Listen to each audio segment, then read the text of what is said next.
오늘 저녁 놓치면 안 될 뉴스 한판 브리핑. 한판 브리핑. 오늘은 김수민 평론가가 나오셨습니다. 어서 오십시오. 반갑습니다. 더불어민주당 대선 후보 경선 최대 승부처를 할 수 있는 호남 경선, 이제 호남 지역에 치러지는데 치열한 경쟁 양상부터 소개해 주실까요? 네, 일단은 지역 대의원 권리당원 개표 결과가 발표가 됩니다. 토요일은 전남 광주 경선 투표 마무리고 일요일은 전북이 마무리죠. 이 호남권 당원, 권리당원이 전체 3분의 1을 차지하고 있는 것이 호남입니다. 예. 그러다 보니까 최대 승부처로 꼽히고 있는데 지지선언 경쟁이 열띠게 벌어지는 것이 가장 주목할 만한 포인트 같았는데요.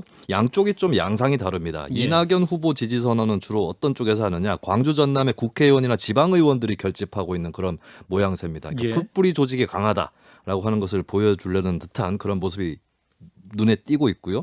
그리고 이재명 후보 쪽은 좀 두 갈래로 나뉘어 볼 수 있겠는데 의사라든지 사회복지인, 문화예술인 이런 전문가 그룹의 지지선언이 있는 한편으로 예. 김대중 정부 청와대 비서관 행정관 11명 지지선언이 있었거든요. 예. 이것은 이제 김대중 정부라고 하는 상징성 더하기 어떤 토착 정치 세력과는 좀 다른 전문가 그룹 이렇게 좀 이질적인 요소를 결합했다라고 볼 수가 있겠습니다. 예. 근데 한편으로 지금 주목받고 있는 부분이 호남권 당원들의 투표율이 낮은 편이다라고 하는 겁니다.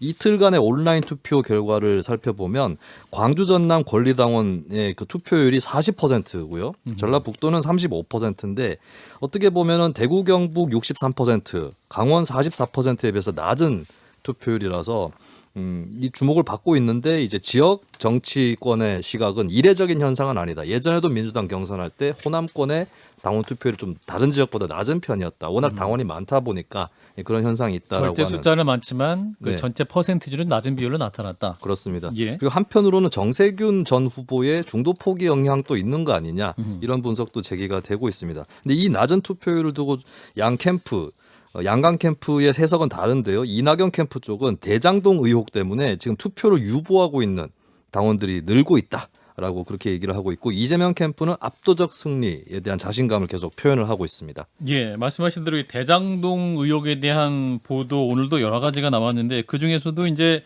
사업 책임자였던 유동규 전 성남도시개발공사 기획본부장 오늘 미디어 오늘 인터뷰가 화제였죠. 예, 그렇습니다. 그동안 언론 접촉을 하지 않았던 유 전 본부장이 어제 23일 여의도 모처에서 미디어 오늘과 인터뷰를 진행했고 그 기사가 오늘 나왔습니다. 언론 보도로 극심한 스트레스를 받았고 또 사람들이 나를 만나는 걸 꺼리기 시작한다. 내가 잠적한 게 아니고 사람들이 나를 잠적시키고 있다라고 유동규 전 본인은 본부장이 잠적하지 않았다는 얘기죠. 예, 얘기를 했습니다. 그리고 이제 화천대유 논란에 대해서 몇 가지 반박을 내놨는데요. 대형 금융사가 왜 화천대유와 같이 입찰을 하게 되었는가 이 부분 그리고 수익 관련 부분은 성남도시개발공사 입장에서 알 수 없는 것이다. 성남시라든지 이쪽이 아니라 금융사에 물어보라. 하나금융. 예, 그렇습니다. 그렇게 얘기를 했고 또 성남도시개발공사 안에서 수익 배분에 대해서 내부 직원들이 문제 제기를 했었다라고 하는 보도가 있었는데 예. 여기에 대해서 그냥 부정을 했습니다. 그러니까 그런 보고를 받은 적이 없고 해당 뭐 자료 문서가 있다면 제기를 해달라라고 유 전 본부장이 반박을 했고요. 예. 그리고 배당 방식에 대해서는 성남시의 직접 투자가 어려웠기 때문에 민간과 SPC 사업을 했고 리스크 적은 우선주 배당 방식을 택했다. 그리고 집값 폭등이라든지 이런 것도 예상을 못했다라고 밝혔습니다. 그리고 시행사 선정을 이제 하루 만에 이루어진 것에 대해서도 반론을 했는데 당시에 이제 절대 평가를 하고 그다음 상대 평가라는 방식이었죠. 절대 평가는 점수가 바로 나오는 제도라서 오래 걸리지 않았고 내부위원 2명, 외부위원 3명 이렇게 상대 평가를 하는 이것은 다른 공사에서도 채택하는 방식이다라고 반박을 했습니다. 그리고 이재명 캠프와의 연관에 대해서는 합류하지 않았고 그리고 뭐 CCTV라든지 통화 기록 이런 거 확인해 보라라고 밝혔습니다. 예. 자, 일단은 오늘 주요 이슈가 있었는데 그 유동규 씨의 인터뷰 내용 그리고 명락대전을 앞둔 호남 경선 앞둔 표정 두 분은 어떻게 보시는지 진 작가님부터 짧게 논평 들어볼까요? 그 인터뷰의 가장 중요한 내용은 나는 잠적하지 않았다 이거예요. 유동규 씨의 내용은 하나도 없습니다. 그러니까 당시 이제 직원들의 반발을 무마했다 이런 거에 대해서는 기억이 없다. 문서를 내놔라라는 거고 수익구조 왜 이렇게 짰냐? 내가 한 거 아니다. 모른다. 금융사에 물어봐라. 이거거든요. 그리고 나는 잠적하지 않았다. 내가 볼 때는 이제 아마도 캠프에서 그 주선한 것 같아. 이건 쉽게 말하면은 계속 그렇게 자신 있으면 나와서 인터뷰를 해야 되지 않느냐라고 해서 하니까 거기다 알리바이를 만들기 위해서 한 거고 사실 인터뷰 내용은 하나도 없고 또 앞으로도 다른 예컨대 굉장히 비판적인 논조를 가진 그런 언론사들과의 인터뷰는 아마 안 할 거로 보여요. 예. 예, 자 김성애 소장님. 일단 호남 선거는요. 제가 말씀드렸던 대로 투표율은 높지 않을 것이다. 워낙 조직 동원돼 있는 표가 많은 탓이 있고요. 그리고 투표율이 낮은 것에 대해서 캠프별로 입장이 갈리는데 투표율이 그래도 또 낮은 이유는 조직적으로 모은 당원들이 투표를 하고 있지 않다는 얘기입니다. 즉 조직 동원이 안 되고 있다는 얘기죠. 예. 그런 점에서 이낙연 후보 측에 약간 불리하게 작용하는 게 아닌가라는 예측을 좀 해보겠고요. 그다음에 이 인터뷰 관련돼서는 뭐 다른 부분보다도 왜 그만뒀는지라는 질문에 작년에 이제 경기 관광공사 사장을 할 때 사실 남북 문제 관련돼서 관광 아이템을 개발하려고 하던 게 있었는데 경기도에서 이걸 매몰차게 거절을 했거든요. 그래서 이제 그만두고 나가서 굉장히 당황했다는 걸 저도 별도로 취재를 해서 좀 확인을 해봤습니다. 그래서 지금 사이가 벌어져서 캠프에 못 들어왔다는 이야기를 하고 있고요. 가장 중요한 건 역시 뭐 말했지만 하나금융의 콘소시엄 구성을 했는데 그 내부의 수익률을 이분이 짰는지 안 짰는지만 판단하면 되는 건데 이걸 짰다라고 하면 이건 범죄니까 당연히 처벌을 받아야 되는 것이고요.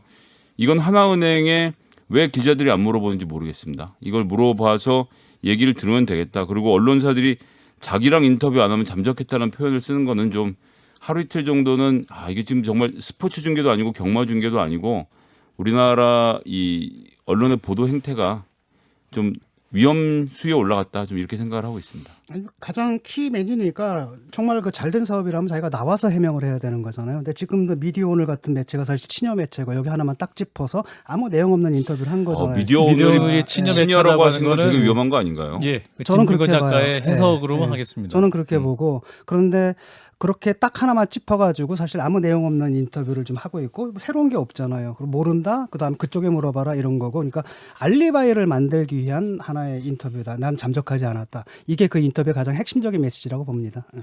예, 저희 제작진도 유동규 씨와 인터뷰 계속 좀 시도를 해보겠습니다. 자, 호남 경선 앞둔 이낙연 캠프와 이재명 캠프의 표정, 저희가 각 선대위원장을 방송 전에 만나봤는데요. 함께 들어보시죠. 먼저 이낙연 캠프의 선대위원장이시죠. 더불어민주당 설훈 의원을 연결합니다.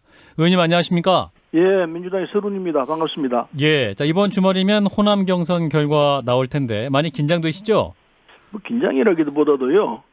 호남인들에게 특유의 정의감이 발동되어서 우리 이낙연 후보를 선택하지 않겠나 생각하고 있습니다. 그렇군요. 그럼 경선 결과 어떻게 예상하고 계십니까? 지금 그 호남 분위기가 확 바뀌고 있거든요. 예. 굉장히 지금 강하게 이 이낙연 후보를 그 지지하고 있는데 이게 결국 효과로 나타날 거라 생각합니다. 그래서 이게 지금 대장동 문제가 큰 이슈가 돼 있어 가지고 예. 이재명 지사는 지금 이치가 좀 안 맞는 말을 했어요. 대장동 문제가 당군 일의 최대 치적이라고 주장했거든요. 예. 그게 지금은 갑자기 국민의힘 게이트라고 좀 변형됐습니다. 그래서 이것도 말이 안 되고 그 자기 말로는 당군 일의 최대 치적이라고 주장하는 근거가 민간 개발 방식으로도 이게 5,500억 이상을 확보할 수 있다고 주장하거든요. 예. 개발 전문가들은. 그래서 이거는 오히려 안 맞다. 이 하천 대유를 중심으로 해 몇 사람이 수천억 폭리를 제할 수 있도록 이걸 설계한 사람이 이 유동규라는 성남도시개발공사 당시 기획본부장이기 때문에 예. 이건 이재명 지사 측근이죠. 이런 설계를 한 사람은 대외적으로 무조건 책임을 져야 된다. 이재명 지사가 솔직하게 자신의 각오를 사과해야 돼요. 국민들 앞에. 그건 내가 잘못했다. 예. 그런데 지금 와서 이게 국민의힘 게이트 뭐 그런 부분이 좀 보입니다. 그러나 어떻게 당군 일의 최대 치적이 국민의힘 게이트로 변하느냐 이거예요. 이 부분에 대해서도 사과를 해야죠. 어쨌든 이제 당시 부동산 사정은 안 좋았고 부동산 시장이 갑자기 좋아졌기 때문에 이익이 커졌다고 주장하지만 그럼에도 불구하고 결과론적으로 이재명 지사의 사과가 필요한 부분이다. 이런 말씀이신 거군요. 제대로 대처를 하려면은 일단 사과부터 하고 그게 우리 당을 살리는 길이라고 생각하고 이재명 문제가 아니에요.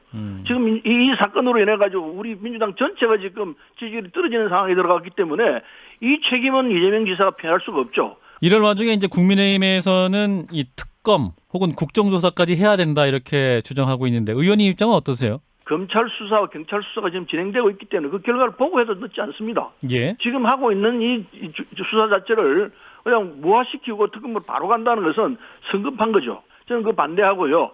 일단 이 상황에서는 검찰과 경찰이 제대로 수사를 하라. 제대로 못하면 그때 특검으로 들어가야 합니다. 예, 그렇군요. 자, 한편 이제 이낙연 후보로서는 역전 발판 마련을 위해서 이 투표율이 중요한 상황이지 않습니까? 그런데 이제 예상외로 권리당원 투표율이 좀 낮게 나타나고 있어서요. 이 부분은 어떻게 보고 계세요? 지금 대장동이 상황이 우리 호남에 있는 우리 지지자들의 투표율을 떨어뜨리는데 심리적 영향을 미칠 거라 보고요. 그러나 이 이낙연 후보를 지지하는 분들은 골든크로스까지 갔거든요. 예. 이재명을 추월한 상태까지 갔기 때문에 그럼 이번에 한번 해보자는 입장에서 투표를 다 하라 들어갈 거라 생각합니다. 그럼 이재명 후보에 대해서 기대를 걸었던 분들은 실망해가지고 투표를 안 하는 가능성이 있다고 보는 게 상식적인 평가일 거라 봐서 그럼 아직 남아 있습니다. 아직 ARS 투표가 남아 있기 때문에 결과를 보면은 투표는 조금 더 올라가지 않을까 생각합니다. 투표율이 저조한 이유 자체가 또 대장동 의혹도 큰 부분을 차지하고 있다라고 분석하시는 겁니까? 그렇습니다. 굉장히 많이 차지할 거로 생각합니다. 그래서 이재명 지사를 지지해야 되겠다 싶은 생각들이 사라졌지 않겠나 하는 생각을 합니다. 그렇다면 이낙연 후보가 이제 호남 경선에서 무조건 승리를 하시되 몇 퍼센트 차이 정도로 이길 거라고 보십니까? 과반도 가능하다? 10% 이상까지는 이길 거라고 봅니다. 10% 이상 차이로 이낙연 후보가 이길 것이다. 네. 네. 그럼 결과적으로 어떻게 진행될까요? 나중에 이제 3차 슈퍼위크 이후에도 결선 투표까지 갈 수 있을 것이다. 이렇게 예상하십니까? 결선 투표가 간다고 봐야죠. 이 영향이 호남뿐만 아니고 전국에 영향을 미칠 거라고 봅니다. 수도권에도 영향을 미치고 다른 지역에도 영향을 미칠 것이기 때문에 이 결과를 놓고 보면 우리가 지금 11만 표 져 있는 상태인데 예. 전체적으로 보면 이걸 극복을 하면서 결선 투표는 틀림없이 갈 거라고 보죠. 성남시 대장동 개발 의혹이 어떤 수도권, 서울 경기까지 쭉 영향을 미칠 것이다. 저는 그렇게 봅니다. 예, 알겠습니다. 자, 마지막으로 이낙연 캠프에 가고 유권자들에게 한 말씀 해주신다면요. 이 지금 결과를 보면은 본선에서는 아주 근소한 차이로 여야가 싸울 거라 봅니다. 예. 그렇다면은 본선에서 흠이 없는 사람이 나오는 것이 가장 전략적으로 올바른 선택이 된다고 봅니다. 본선 경쟁력을 따져보고서 후보를 정하는 지혜가 필요하죠. 우리 민주당 지지자들은 그런 지혜가 있기 때문에 틀림없이 이낙연 후보로 결정을 해서 우리의 후보로 내세울 것이라 생각해서 특히 이제 그게 광주 호남에서부터 그 결정을 할 것이다 봐서 기대가 되는 바입니다. 예, 말씀 여기까지 듣겠습니다. 고맙습니다. 네. 네, 지금까지 이낙연 캠프의 설훈 선대위원장이었습니다. 바로 이어서 이재명 캠프를 연결합니다. 공동 선대위원장을 맡고 계시죠. 우원식 의원입니다. 의원님 안녕하십니까? 네, 안녕하세요. 우원식입니다. 네, 여론조사 결과 추이를 보면 호남권에서 이낙연 후보와 이재명 지사 상당히 접전 양상인데요. 결과 어떻게 예측하십니까? 네, 그 여론조사 결과에 무슨 혼전 양상을 보이고 있는 것 같이 보이는데요. 결국 호남의 전략적 선택 기준은 하나입니다. 누가 본선에서 이길 수 있는 후보인가. 예. 그런 의미에서 호남의 바닥 민심은 개혁적이고 본선 경쟁력이 가장 높은 이재명 후보를 향해서 많은 지지를 보내고 있다고 생각합니다. 예. 그런 호남의 많은 지지에 힘입어서 과반 득표를 위해서 마지막까지 최선을 다할 생각입니다. 그렇다면 호남에서도 과반을 획득하고 본선 직행도 할 수 있을 것이다. 이렇게 예상하십니까? 최선을 다하고 있습니다. 예, 그렇군요. 그런데 호남 경선 투표율 예상보다 저조한 상황이라고 하는데 어떻게 보고 계세요? 이유가 뭘까요? 제가 보기에는 그렇게 저조하지는 않은데요. 국민의힘이 짜놓은 대장동 프레임 속에 우리 내부에서도 상대 후보를 공격하는 네거티브 모습이 보이기 때문에 호남 지역 민심이 실망하신 부분도 있다는 그런 생각도 좀 들죠. 예. 근데 끝까지 가봐야 투표율을 알 수 있겠고 그래서 오늘 내일까지 이어지는 당원 투표에 반드시 정권 재창출을 해야 한다는 의지로 많은 분들이 참여해 주실 것을 부탁드립니다. 예, 말씀하신 대로 그 대장동 특혜 의혹 설훈 의원은 조금 전 인터뷰에서 이게 이제 민간 사업자에게 4천억 대의 이익이 간 그런 사업이었다. 애초부터 설계가 잘못됐기 때문에 이재명 지사가 사과를 해야 한다. 이런 입장을 말씀하셨거든요. 캠프는 어떻게 네. 보십니까? 그건 국민의힘에서 얘기하는 거랑 거의 비슷하게 얘기를 해요. 감히 말씀드리지만 이재명 후보는 단 한 번도 사적 목적으로 권한을 남용해서 사용한 적이 없습니다. 그래서 이재명 후보 보고 자꾸 불안하다 이렇게 얘기하는데 불안한 후보가 아닙니다. 대장동 사업의 핵심은 민간이 다 가져갔을 이득을 이재명 시장이 들어서서 그건 안 된다. 민간의 이득이 너무 크기 때문에 안 되고 성남시와 함께 공영 개발을 할 수 있도록 해서 5,503억이라고 하는 그런 개발 이득을 성남 시민에게 돌려드린 겁니다. 예. 그런 점들을 중요하게 봐야 되는데 그렇게 얘기해도 그 얘기를 안 듣는 이낙연 캠프에 여러분들한테 매우 참 아쉽다 하는 말씀 드립니다. 예. 그런데 이제 이재명 지사 말씀대로 이게 이제 단군일의 최대 치적이라고 좀 홍보를 했잖아요. 네. 근데 이제 서른 의원 주장은 그런데 이게 단군인의 최대 치적이 왜 어느 날 또 갑자기 국민의힘 게이트가 됐냐? 왜 자기 부정을 하냐? 이런 비판을 하시거든요. 국민의힘 게이트라고 하는 것은 거기 처음 시작할 때부터 이 민간 쪽에 참여했던 사람들을 쭉 보면 국민의힘 국회의원 또 국회의원의 동생 이런 분들도 참여했고 예. 최근에 땅을 갖고 있는 사람 또 그 사업체에 참여하고 있는 사람 이런 사람들을 보면 국민의힘 사람들이 많습니다. 예. 결국은 그런 분들이 처음부터 이거를 민영으로 바꾸려고 했고 그런 과정이 있기 때문에 거기에 국민의힘에 관련돼 있는 사람들이 많다. 민간 부분에 문제가 있다면 그것과 관련이 있을 것이다라고 하는 이야기죠. 자기 부정이 아니고. 알겠습니다. 네, 이재명 그렇습니다. 후보와의 관련성은 없을 것이다라는 말씀이군요. 아니 없죠. 그 왜 그러냐면 처음에 약정을 하고 개발 이득이 더 날 것 같으니까 이재명 후보가 920억을 인허가 조건을 변경해서 더 가져왔거든요. 예. 그것 때문에 2018년 이후에 공직선거법 재판하는 과정에 화천대유의 대표가 나와서 다 정해놓고 나중에 1,000억 가까이 되는 돈을 또 가져가더라. 공산당 같은 사람이다. 이렇게까지 비난을 했습니다. 그럼 얼마나 시민을 위해서 노력한 겁니까? 그런 것들을 이렇게 그냥 뭉뚱그려가지고 비판하고 마치 문제가 있는 것처럼 이야기하는 이낙연 선거대책본부가 참으로 그런 비판은 지금 국민의힘이 하고 있는데 거기에 편승하는 듯한 모습에 대해서는 매우 섭섭하다. 적절치 않다. 이렇게 말씀드립니다. 예. 자, 이낙연 캠프에서는 이제 10% 차로 이낙연 후보의 승리를 예상하고 있습니다. 이재명 캠프에서는 호남 경선 몇 %로 이길 수 있다고 예상하십니까? 그 희망사항이고요. 저희들은 앞에서 말씀드렸듯이 과반 득표 목표를 하고 있고 그리고 호남에서는 누가 본선에서 이길 수 있는 후보인가, 정권 재창출을 해낼 수 있는 후보인가라고 하는 점을 중요하게 보고 계시기 때문에 과반 득표를 목표로 해서 최선의 노력을 다하고 있습니다. 알겠습니다. 자, 호남적 온라인 투표 마무리됐고요. 이제 ARS 투표가 진행 중인데 호남적 유권자들에게 마지막으로 또 1분 호소할 시간 드리겠습니다. 네, 문재인 정부를 뒤이어서 코로나 위기를 극복하고 민생 경제를 회복시킬 적임자를 선택하는 매우 중요한 기로에 놓여 있습니다. 걸어온 길을 보면 걸어갈 길이 보인다는 말이 있습니다.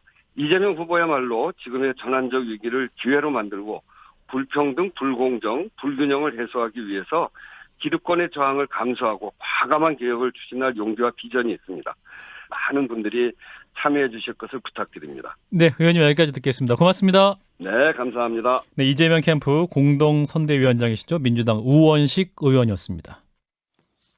예, 양 캠프의 선대위원장 인터뷰를 들으셨고요. 조금 전 서른 의원이 골든크로스라고 언급한 여론조사 매일경제 MBN 의뢰로 RN서치가 21일에서 22일 조사한 결과 호남적에서 이낙연 전 대표가 49.7%, 이재명 지사가 39.1%, 약 10.6%포인트 앞서는 그 조사 결과를 인용했는데요. 자세한 내용은 중앙선거 여론조사 심의위원회 홈피에서 확인할 수 있겠습니다. 자, 두 분 인터뷰 들으셨는데 진 작가님부터 논평해 주시면. 그 여론조사랑 또 당원들 투표는 또 다르지 않겠어요? 그러니까 당심이 결국 민심이 당심에 반영되는데 거기는 좀 시간이 좀 필요한 것 같은데 아직 그렇게까지 될 것 같지는 않아서 여론조사 결과가 곧바로 투표 결과로 이어질 거다라고 보이지는 않습니다. 김성애 소장님. 예, 제가 좀 재밌게 봤던 포인트는 서른 의원 인터뷰 중간에 대장동 관련 수사를 특검으로 가면 안 되고 수사를 당장 해야 된다라는 말씀을 그러니까 하던 거를 계속 해야 된다. 네. 그러니까 사실 이낙연 후보 캠프 입장에서는 이 수사 결과 빨리 나와야 된다라고 생각을 하니까 이런 실용적인 답변을 내놓은 거 아니겠습니까? 예. 근데 국민의힘이 특검을 요구하는 것은 결국 2달 동안 그냥 공방을 오고 가려고 하는 거였구나라는 것을 새삼 깨닫게 되는 내용이었습니다. 지금 여론조사를 보면은 국민의 약 60%가 특검과 국정조사를 요구하고 있거든요. 근데 이 요구를 지금 민주당에서 거부하고 있지 않습니까? 경기도에다 자료를 내라 그러는데 경기도에서 자료를 일절 지금 내지 않고 있거든요. 근데 이런 사태가 계속 된다라고 한다면 그것 자체가 이제 갖고 있는 정치적 영향 같은 게 없지는 않겠죠. 조국 사태 2탄이 될 것 같아요. 제가 볼 땐. 예. 네, 관련 논의 여기서 마치고요. 이제 국민의힘 경선 소식으로 넘어가겠습니다. 윤석열 예비 후보 두 가지로 또 좀 화제를 모으고 있는데 장제원 의원의 캠프 총괄 실장 사직을 만료했다는 소식 그리고 주택 청약 공약 표절 말실수 논란이 또 있네요. 네, 일단은 장제원 의원 아들 래퍼 노엘 그러니까 장용준 씨의 무면허 운전 뒤 경찰관 폭행 사건 여파가 꽤 큽니다. 음주운전이라는 굉장히 민감한 사안인데다가 내로남불 아닌가 혹시 그러니까 장제원 의원의 어떤 정치적인 행보를 돌아봤을 때 네. 이런 것 때문에 청년층 커뮤니티에서도 여론이 악화된 측면이 있는데 윤석열 예비 후보의 선택은 자식 문제로 그럴 필요까지 있느냐라고 사직을 만류했다라고 알려져 있는데 예. 이것에 대해서는 한 번 내 사람이 되면 믿고 가는 윤석열식 인사 스타일이다. 라고 하는 평가가 나오고 근데 이 평가에 대해서도 그럼 그게 좋은 것인지 나쁜 것인지 이 의견은 또 엇갈리고 있는 그런 분위기입니다. 그리고 한편으로는 이제 국민의힘 토론회에서 있었던 군필자 주택 청약 가점 공약 여기에 대해서 논쟁이 이어지고 있는데 그 토론회에서 처음에 이제 유승민 후보가 자기 쪽 우리 쪽 공약을 윤석열 후보 쪽에서 표절한 것 아니냐라고 이제 공세를 퍼부었고요. 그리고 거기에 이어서 주택 청약 통장을 만들어 보셨냐 이 질문에 대한 답변이 논란이 되고 있는데 일단 당시 상황을 음성으로 들어보시겠습니다. 그 군에 의무 복무를 다녀온 우리 병사들한테 이 주택 청약에 가점을 주는 공약을 발표를 하셨더라고요, 어제. 그런데 이것도 제 공약하고 똑같더라고요. 제가 7월 초에 이야기했던 공약하고 저는 나무 공약을 좋다고 생각하면 뺏길 수는 있다고 생각합니다. 근데 그 공약을 이해를 하고 계시는지 모르겠습니다. 혹시 직접 주택 청약 같은 거 이렇게 통장 만들어 보신 적 있습니까? 아니 저는 뭐 집이 없어서 만들어 보진 못했습니다만은 집이 없으면 만들어야죠, 오히려. 네. 아니 한 번도 해본 적은 없습니다만은 거기에 주택 청약 가점을 왜 5점을 주는지 아십니까? 그 부양가족 수에서 자녀 하나 있으면 주는 배정하는 게 5점이죠. 예, 그렇습니다. 네. 예, 어제 국민의힘 대선 경선 토론회 장면이었는데요. 네, 여기에 대해서 집이 없어서 통장 만들지 못했다라는 답변. 윤석열 후보. 네, 이 부분이 이제 집이 없는 사람이 만드는 통장이라는 것을 몰랐던 거냐. 청약 통장이. 예, 그런 비판이 여기저기서 쏟아지고 있습니다. 여기에 대해서 윤석열 캠프 쪽에서 내놓은 해명은 30대 중반에 취직을 했고 또 부모님 댁에서 살고 있었고 결혼도 50세가 넘어서 했다. 또 직업상 빈번한 이사를 했기 때문에 청약 통장 혜택을 받을 뭐 그런 일도 없었다. 그러니까 집을 마련할 일이 없어서 그런 적이 없다라기보다는 집이 없기 때문에 마련을 안 했다라기보다는 뭐 그럴 일이 없기 때문에 통장을 만들 일도 없었다. 뭐 이런 취지의 해명을 내놨습니다. 예. 자, 일단 첫째, 내 사람은 지킨다. 가족 문제를 해임할 수 없다. 이것이 이제 윤석열 후보의 인사 스타일이다. 드러났다. 이렇게 평가할 수 있을까요? 뭐 이거 하나만 보고 그런 평가를 내릴 수는 없는 것 같고 이게 뭐 연좌제도 아니고 애들 말 안 듣잖아요. 참 이 친구 노엘인가 이 친구 보니까 아유 한 대 때려주고 싶더라고요 보니까. 그런데 뭐 그걸 가지고 뭐 할 수 있느냐. 본인이 이제 저 같은 경우는 사실 이분이 캠프에 있어서는 안 된다고 판단하지만은 뭐 후보가 그렇게 평가했다면 할 수 없는 거죠. 네, 김성현 소장님. 예, 뭐 성인 자녀의 문제를 부모가 책임질 이유는 없습니다. 하지만 장제원 의원 본인이 자신의 조국 장관 후보자에게 자신의 주의를 돌아보라. 과연 법무부 장관 오를 자격이 있는 사람인지라고 일갈했던 본인의 말에 대한 책임은 져야 된다는 생각을 하고요. 그런 점에서 비판은 가능하다고 보고 지금 뭐 자기 사람을 내치지 않는다는 말은 좀 의아한데요. 최근에도 이동훈 그 기자가 대변인 하다가 그거 내쳤지 않습니까? 그래서 거기서도 자기가 사표를 냈는데 즉각 수리해서 내보내놓고 지금 와서 또 이건 아니다라고 말하는 것도 이상하고 그다음에 대검에서 함께 일을 했던 그 본인의 가장 가까운 이 수사정보정책관이었던 손준성 검사도 나 잘 모르는 사람이다라고 말할 때랑은 태도가 많이 상이해서 좀 의아하긴 하네요. 예, 다음 이슈는 이제 주택 청약 문제로 이제 말실수한 논란인데 이걸 두고 이제 윤석열 후보가 보통 사람들의 삶에 대해서는 전혀 좀 공감 능력이 떨어지고 잘 모르는 것이 아니냐 이런 지적도 나옵니다. 진 작가님 어떻게 보시는지? 과잉 해석이고요. 그러니까 그 말 자체가 그러니까 집이 없으니 만들어 본 적도 없습니다. 이 얘기거든요. 근데 그걸 집이 없어서 만들어 본 적이 없습니다. 그러니까 이렇게 얘기를 한 걸 갖다가 꼬아가지고 그러니까 주택 청약 통장이 어디에 사용되는 것인가를 모르는 사람이 세상에 어디 있겠어요. 그래서 이런 것들은 좀 과도한 비꼬기다 내지는 비틀기다라는 생각이 들어요. 집이 없어서 만들어 보지 못했습니다만 이제 해석 그대로 하면 좀 정말 몰랐던 것이 아니라고 좀 생각할 수 있는 부분인데 김 소장님은? 주택 저 같은 경우도 20대 때 300만 원 딸딸 모아서 만들었거든요. 나중에 이걸 가지면 무슨 아파트를 산다는 소문을 들어서 갖고 있었는데 집이 없으면 이게 집이 없어서 만들어보지 못했습니다라고 말한 것은 그러니까 청약 통장에 대한 고민을 해볼 필요가 없었다라고 보고요. 그러니까 청약 통장이 뭔지를 몰랐던 분이 공약을 만들었으면 청약 통장이 뭐야라고 물어보고 나왔어야 되는데 이게 부동산 1호 공약이었지 않습니까? 네. 본인 공약에 대한 이해도가 너무 떨어진다는 점에서 참 그거는 너무 공부를 억지 해서 해석이고 그러니까 그 말 자체가 그런 거잖아요. 난 집이 없다. 집을 가질 생각이 없었다. 그래서 통장도 없었다. 이게 맥락상 맞잖아요. 근데 이거를 가지고 꽈가지고 예컨대 청약 통장이 어디에 사용되는 것을 몰랐다 이런 식의 말도 안 되는 그 프레임을 뒤집어 씌우는 건 좀 과도한 것 같고 이분이 여러 가지 실언을 했을 때 제가 비판을 했죠. 비판을 하면서 이것은 이 사람의 인식을 반영하는 거다는데 이건 제가 볼 때 이건 단순한 말실수거든요. 그거는 작가님 혼자 판단이신데 제가 말하는 중간에 끊고 같은 말씀 반복하실 필요가 있었나 싶은 생각이 들고요. 윤석열 후보는 저는 집이 없어서 만들어 보지는 못했습니다만이라고 말한 것을 청취자분들이 판단하시겠죠. 예. 여기까지 마무리하겠습니다. 김수인 평론가였습니다. 고맙습니다. 감사합니다.